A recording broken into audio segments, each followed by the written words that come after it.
ना नए नए थिंकर्स आएंगे, सभी इतने बात करते रहेंगे, ग्रामर्सी करेंगे डिस्कस, नॉलेज की बात करेगा।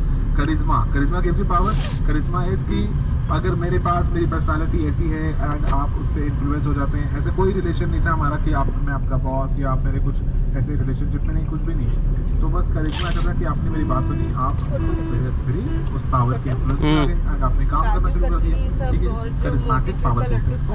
देन फोर्स, फोर्स इज जबरदस्त। तो हम लोग उम्मीद देगा कोई तब ना लेंगे। कोअर्शन, ठीक है। फोर्स के बारे में क्या पढ़ेंगे, थोड़ी सी इललेजिटिमेट मानी गई। इललेजिटिमेट मतलब ना जायज, दिस इज नॉट जायज, ये सही चीज नहीं है। जैसे वायलेंस, मैंने आपको बंदूक से या कोअर्स, ठीक रहेगा। घर वाला आपका कोई है ना फैमिली मेंबर को मैंने किडनैप तो लाएगा तब ना रोशन, पावर तो एक्सरसाइज कर ली मैंने, लेकिन वो लाएगा।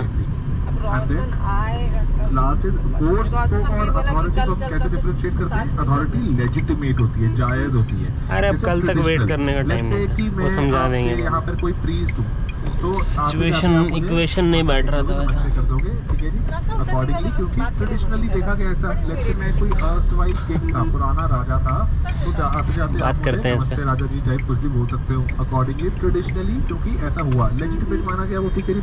करिश्मा हमने डिस्कस किया कि ऑरा ऐसा था, पर्सनालिटी ऐसी है कि लोग इन्फ्लुएंस हो जाते हैं, पावर मांगते हैं सामने वाले बंदे की। And then comes rational legal, ये वेबर ने लिखी तीनों टाइप्स, अगर आपको पढ़ा हुआ तो वेबर की 3 टाइप्स हैं, हम वेबर पर डिस्कस करेंगे। वेबर बोलता है 3 तरह की ही, सिर्फ जो लेजिटिमेट, अगर लेजिटिमेट पावर 3 तरह की है, जिसको बोलता है अथॉरिटी, पहली ट्रेडिशनल, दूसरी करिश्मेटिक एंड तीसरी रैशनल लीगल, जो कि लॉ से निकली।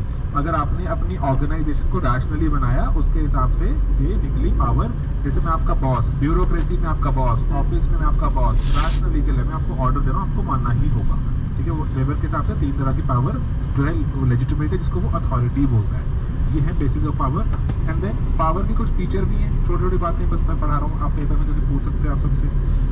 पहले तो पावर क्या है, structural aspect of social reality, ये स्ट्रक्चर में एग्जिस्ट करती है। ऐसा है कि स्ट्रक्चर बन जाते हैं पावर के, कोई पावरफुल कोई पावरलेस, ठीक है जी, सोशल रियलिटी में ऐसा चलता है। एंड देन ऑपरेट्स रेसिप्रोकली, कि कोई पावर एक्सरसाइज कर रहा है तो कोई पावर रिसीव कर रहा है, बट लिखा हुआ बट नॉट इक्वली रेसिप्रोकली। ऐसा नहीं है कि जो ऑपोजिशन वाला जब पावर एक्सरसाइज करेगा तो सामने वाले में पावर एक्सरसाइज हो जाएगी। रेसिप्रोकली है कि अगर ए लेट्स से बी पे पावर एक्सरसाइज कर रहा है तो बी जब ए पे करेगा, ऐसा जरूरी नहीं है ऐसा हो, ठीक है जी, जबकि इसलिए नॉट रेसिप्रोकली, ठीक है, इक्वली रेसिप्रोकली।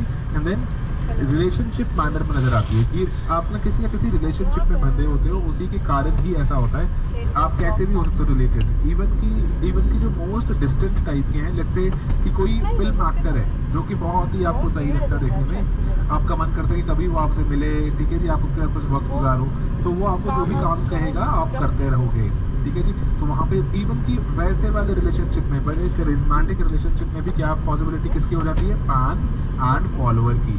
फैन जो है या जो फॉलोअर है वो बात मान रहा है अपने किसकी, जिसके करिश्मा में बंदा ऑरा में चल रहा है। चलो गाइस एंड करते हैं, यहाँ से एक नया वीडियो बनाते हैं। आप मेरे लिए जाके वो चाय का ग्लास